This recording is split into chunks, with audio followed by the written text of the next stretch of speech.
Good morning, and welcome to our worship service presented in a virtual platform during this time of physical distancing. We are the Buckman Bridge Unitarian Universalist Church, or as we say, BBUUC. Unitarian Universalism is an exploring and learning faith with deep, strong roots that welcomes all to bring your diverse backgrounds and join us on this shared faith journey. To learn more about our church, check out our website, bbuuc.org, and to learn more about our denomination, go to uua.org. Good morning. My name is Claudia Marshall, and I am a member of BBUUC as of March. Like many of you, I found that I have been UU all my life. We are a happy coincidence. These events that are swirling around us at this time will connect us, challenge us, and help us to live our beliefs out loud. Our chalice reading this morning is from Rebecca Savage. We light our flaming chalice as a beloved people, united in love and thirsting for restorative justice. May it melt away the tethers that uphold whiteness in our midst. May it spark in us a spirit of humility. May it ignite in us radical love that transforms our energy into purposeful action. This is an audacious hope. This chalice shines a light on our shared past, signaling our intention to listen deeply, reflect wisely, and move boldly toward our highest ideas. Our opening words are from the late John Lewis. May he rest in peace. Do not get lost in a sea of despair. Be hopeful. Be optimistic. Our struggle is not the struggle of a day, a week, a month, or a year. It's the struggle of a lifetime. Never, ever be afraid to make some noise and get in good trouble, necessary trouble.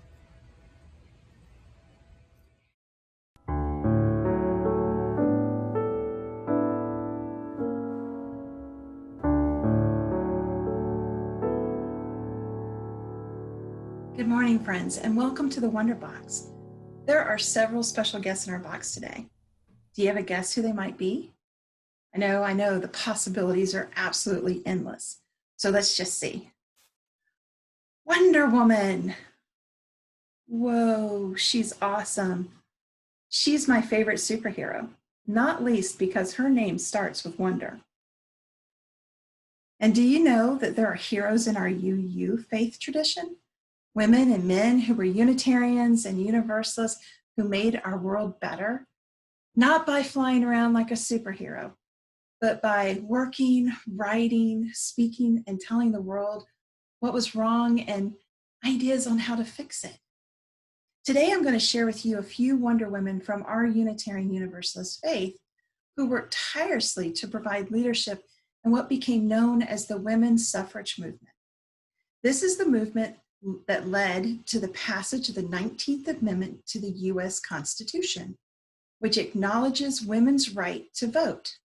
Today, we take this right for granted and forget that it was nearly 100 years ago, and that it took the 70 years before that of organized effort to get the amendment passed.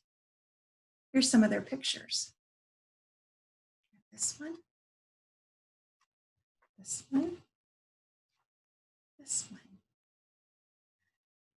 These look really old, but just because something's old doesn't mean it isn't important. More than 100 years ago, a woman named Ella Cabot said, "We sometimes speak as if the past were over and done with. That's past, that's out of date, that's ended. Yet, if you try to erase in your thoughts all that is past, it's impossible. Because if we do, we erase ourselves. Without the help of what we call the past, we could not live at all. The past is what we think with now. Let me explain. Some of the Unitarian and Universalist women who have changed forever how we think now lived a long time ago, like Judith Sargent Murray, who drew on her Universalist faith to publicly challenge the gender norms of her day. And Transcendentalist and Unitarian Margaret Fuller wrote Woman in the 19th Century, a small book that encouraged women to read, think, and speak their ideas in a time they were not supposed to have their own thoughts or to speak in public. Can you imagine that? Margaret empowered the next generation of women writers and leaders who read her book, such as Susan B. Anthony and Elizabeth Cady Stanton, leaders of the women's suffrage movement. Suffrage means the right to vote, because up until 1920, not that long ago, women were not allowed to vote in our country. My grandma was born the year women were first able to vote. And her past has been a huge influence on me. See, my grandma was born in Washington, D.C., the city where our president lives, and the people of Washington do not get a vote in federal elections. Doesn't matter if you're a boy or girl, you just don't get to vote. So my grandma, who was born in this exciting time of women's suffrage and the right to vote, didn't get to vote until 1952, when she and my grandfather moved out of Washington, D.C. This picture was taken in 1952. And her mom, my great-grandma, here she is, Virginia, she always lived in Washington, D.C. and never got to vote in a federal election ever in her life. So in my family, registering to vote is a really big deal. It's a rite of passage to go as a family and register to vote when you turn 18. Each of these women from our past affect everything we think and do today. Some were inspired and empowered by the Unitarian and Universalist faith to step beyond their comfort zones and to speak out for what they believed was right. And we, luckily, we are the inheritors of this incredible faith tradition. I wonder, who's your Wonder Woman? Who calls you to speak out for what you believe is right? And with that, our story is told. Until next time. We celebrate the joys and lift up the concerns members of our church community have chosen to share with us. The candle of joy as Morgan J., son of Chris and Jim J., completes the halfway point in his chemo treatment. They are so grateful for the cards, texts, meals, and support so graciously given. We light candles of joy this morning to welcome the new members who joined our congregation this week. We welcome Jason and Heather C.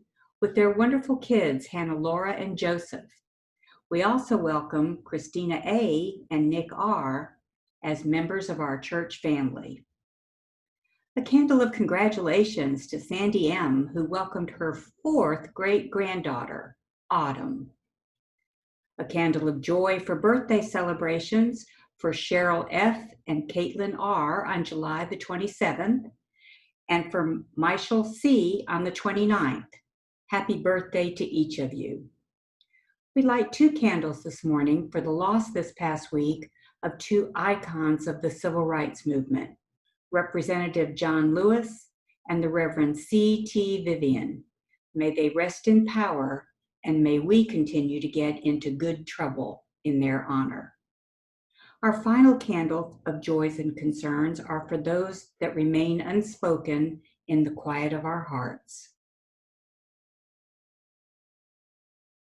I now invite you to listen to the spoken words of the Helen Reddy song, I Am Woman. I am woman, hear me roar, in numbers too big to ignore. And I know too much to go back and pretend, 'cause I've heard it all before, and I've been down there on the floor. No one's ever gonna keep me down again. You can bend but never break me, 'cause it only serves to make me more determined to achieve my final goal.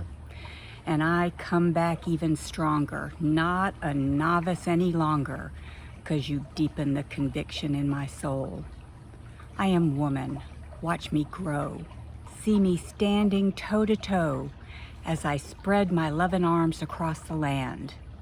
But I'm still an embryo with a long, long way to go until I make my brother understand. Oh yes, I am wise, but it's wisdom born of pain. And yes, I've paid the price, but look how much I've gained. If I have to, I can face anything. I am strong. I am invincible. I am woman.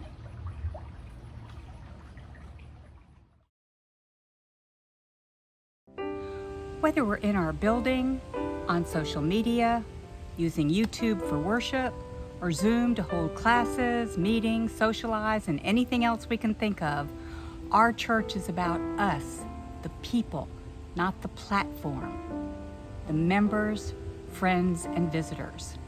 We can't pass the plate right now from one to another in person, but we can still give using the link on our YouTube channel. We thank you for your ongoing support on your pledge commitment. And during the month of July, the collected offerings at worship will go to UU The Vote, which is a non-partisan effort to promote participation and bring UU values into the public square. Thank you for whatever you're able to give. We are privileged to welcome our speaker, Jeffrey Nall, back to the pulpit today. He's an engaged citizen, father, and professor. He teaches philosophy and humanities courses for Indian River State College and the University of Central Florida. He also teaches courses in women, gender, and sexuality studies at Florida Atlantic University. Jeff, the pulpit is yours. In 1878, a constitutional amendment was accepted for consideration by Congress. That proposed amendment read, "The rights of citizens of the United States to vote shall not be denied or abridged by the United States or by any state on account of sex. Congress shall have power to enforce this article by appropriate legislation." End quote. That proposed amendment, pushed by leading suffragists Susan B. Anthony and Elizabeth Cady Stanton, was introduced annually, but failed to pass for 42 years. On June 4th, 1919, Congress finally passed the 19th Amendment, acknowledging women's legal right to vote. That amendment was ratified on August 18, 1920. We are clearly indebted to our feminist foremothers for advancing women's rights and combating their oppression in our society. But as we sit in the comfort of the present, 100 years later, let us do more than praise these achievements.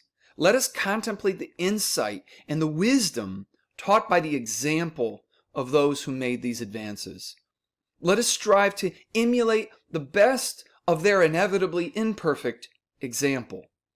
For their example offers wisdom not only in realizing the fuller humanity of women, but also in wrestling with our greatest present challenges, including but not limited to creeping autocracy in the executive branch, plutocratic exploitation of ordinary working people, climate catastrophe, social and political polarization, and the dual pandemics of COVID-19 and institutional racism. In short, our feminist foremothers have much to teach us about moral courage, humanity, and also what it takes to achieve social transformation. 71 years before the passage of the 19th Amendment, in 1848, Elizabeth Cady Stanton and female Quakers got together and hosted the Seneca Falls Convention, the first large public meeting advocating for women's rights in the United States. And yes, my cat on cue just walked down my staircase. That was on purpose. 1/3 of the attendees signed the Declaration of Sentiments and Resolutions, which asserted that women had the right to vote. Now, what's really interesting is that many of the people who attended that first women's rights convention in our country opposed the idea of extending women the right to vote. That was controversial even among advocates of women's rights. Now, 3 years later, Stanton met Susan B. Anthony, and the two became lifelong friends and also allies in this fight for women's equality. In 1872, Anthony, along with 13 other women, succeeded in voting. The only problem, of course, is that it was illegal to do it, right? They did this in Rochester, New York, and later on, Anthony was arrested and she was put on trial. As Susan Shaw and Janet Lee explain, quote, Anthony appeared before every Congress from 1869 to 1906 to ask for passage of a suffrage amendment. Even in her senior years, Anthony remained active in the cause of suffrage, presiding over the National American Women's Suffrage Association from 1892 to 1900, end quote.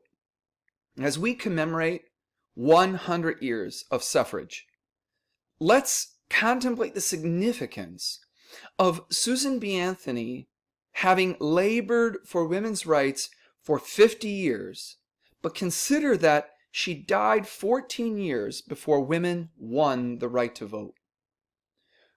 What lesson does Susan B. Anthony, her tireless labor, offer to us? I've heard some say that social change activism is the work of the young. It's their job. It's their responsibility. But Anthony's life and work stands as a strong, resounding rebuke to this assertion. She fought for women's rights into her 80s. She teaches us there's no retirement for those of healthy body, mind, and spirit from paying our debt of expanded dignity that we owe to those generations that have come before us and worked to give us what we now, in so many instances, unfortunately take for granted. Yet striving to combat oppression and honor human dignity is probably best viewed not so much as a debt. Instead, I think we should view this labor as the activation, as the deployment, as the development of our fuller humanity. How can good, loving, compassionate people sit idly by while others suffer or are denied their elemental dignity? Anthony and so many of our feminist foremothers give us a very clear answer. They can't. They can't sit idly by, whatever their age. But in responding to such evil, one is not only subjected to the abuses of power and the popular uncritical majority that often echo their assertions, we are also rewarded with a joyful fulfillment, a deep joy that the self-serving and the status quo observing rarely experience in their lives. Our feminist foremothers teach us that repeated failure is not certain evidence that we cannot succeed. Susan B. Anthony's efforts to achieve women's rights, particularly to vote, reveal the irrationality of insisting on the past. This is the fallacy of judging what is possible in the present and in the future by strictly looking backward and referring to what has been achieved or not achieved in the past, as if our future is always determined by what has happened in the past. If this were true, there would be no such thing as change. Anthony teaches us that progress and justice are dead without faithful and imaginative conviction in one's cause. She teaches us that deferring to supposedly prudent pragmatists, whose voices forever protect the status quo, that always say now is not the time, that we need to wait and we need to be more cautious and protective and more go with the flow, She teaches us that this is a death sentence to social transformation, and with it, human freedom. And 3 years after the Seneca Falls Convention, the abolitionist and itinerant preacher Sojourner Truth delivered a speech at the Women's Rights Convention in Akron, Ohio. Truth drew on her own experience as a woman, as a black woman, as a woman who had experienced slavery, to explode the male-conceived myths of femininity deployed to repress women.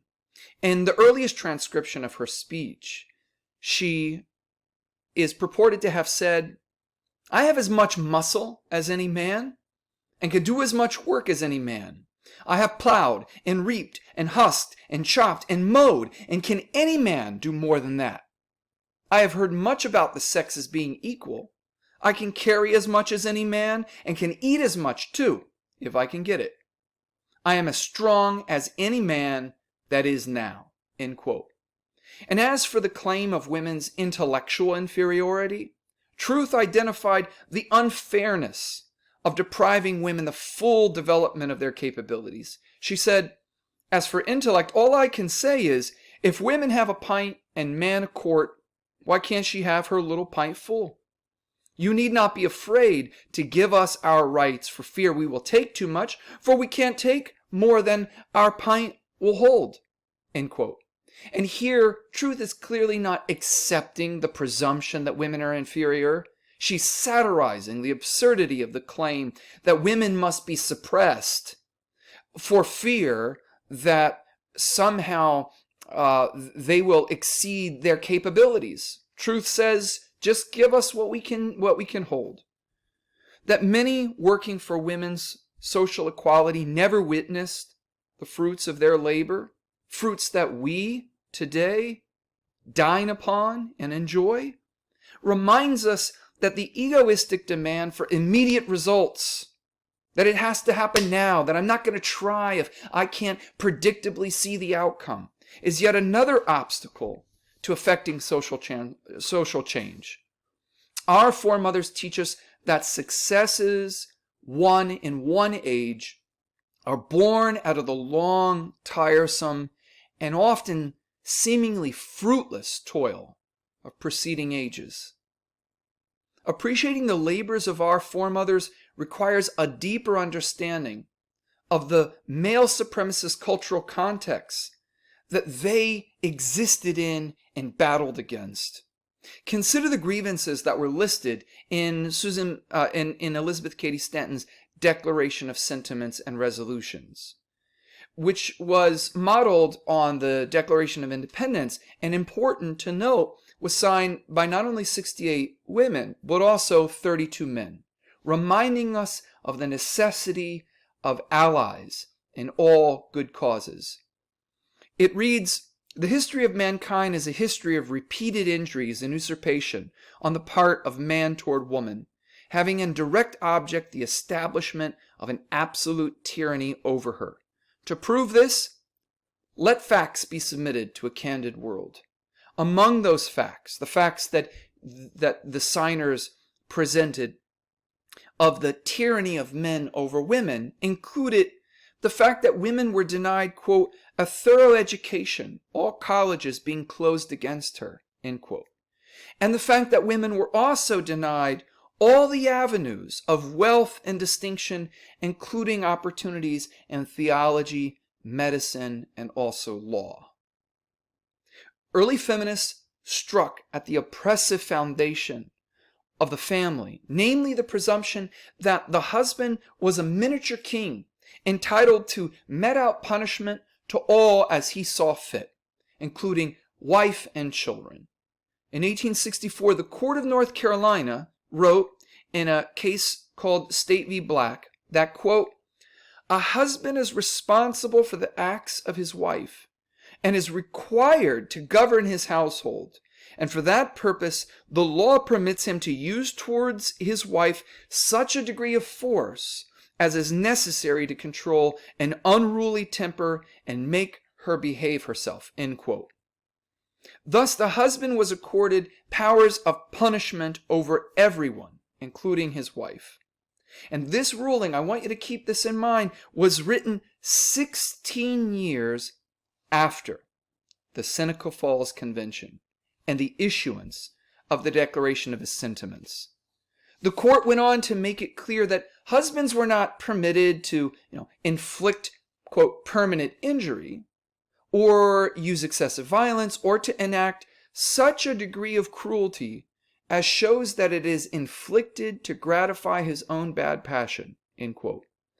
But barring those extreme circumstances, the law will not invade the domestic forum or go behind the curtain, end quote.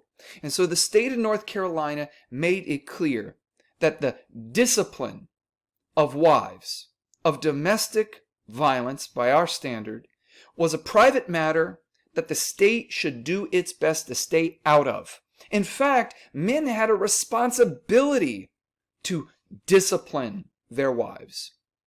In 1871, Massachusetts ruling, which actually overturned the husband's right to chastise his wife, commented on these prior social norms that were so pervasive.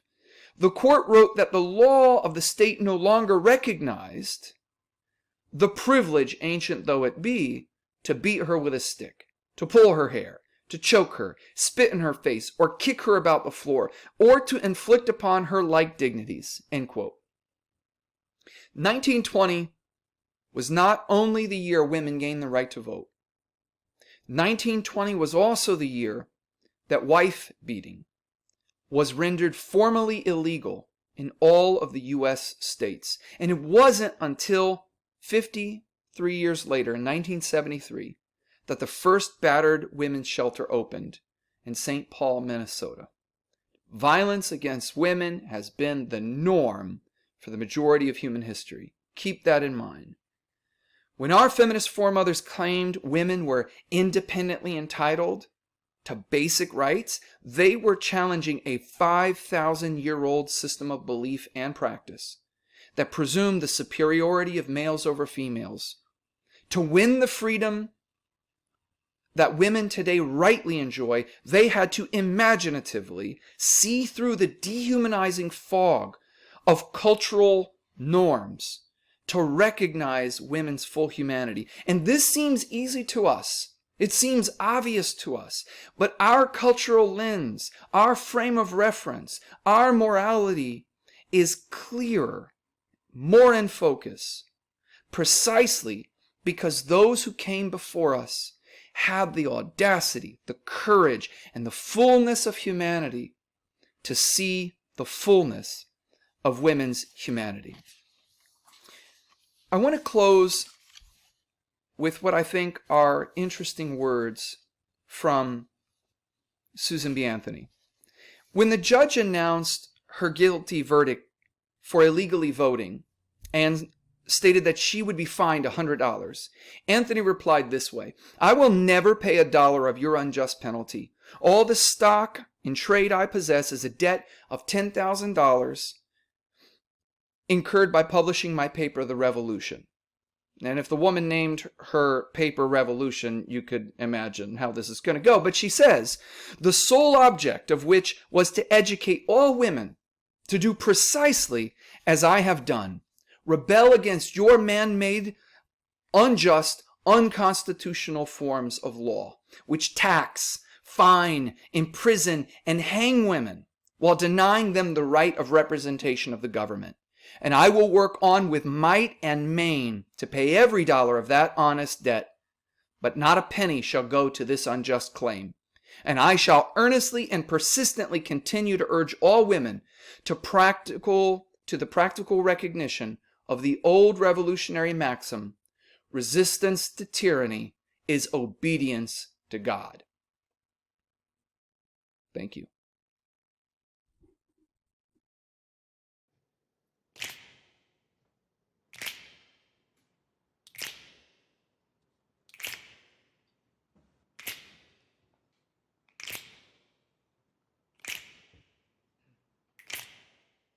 We shall be known by the company we keep, by the ones who circle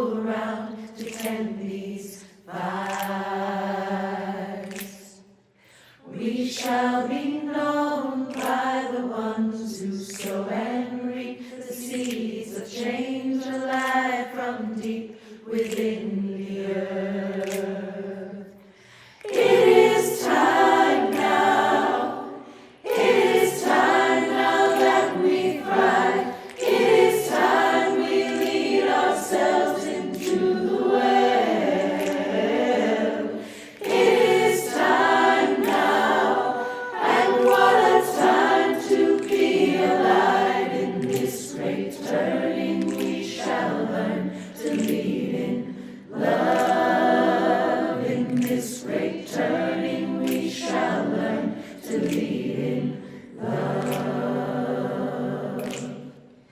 We shall be known by the company we keep, by the ones who circle round to tend these fires. We shall be known by the ones who sow and reap the seeds of change alive from deep within the earth. It is time now.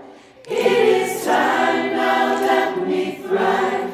It is time we lead ourselves into the well. It is time now, and what a time to be alive. In this great turning we shall learn to lead in love. In this great turning we shall learn to lead in love. In this great turning we shall learn to lead in love. In this great turning we shall learn to lead in love.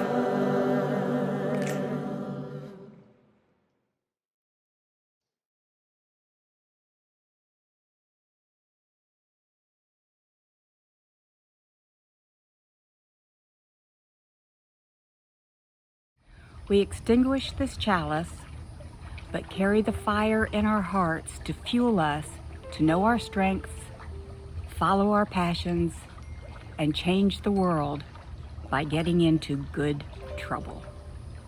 Our worship has ended. Now, let our service begin. Peace.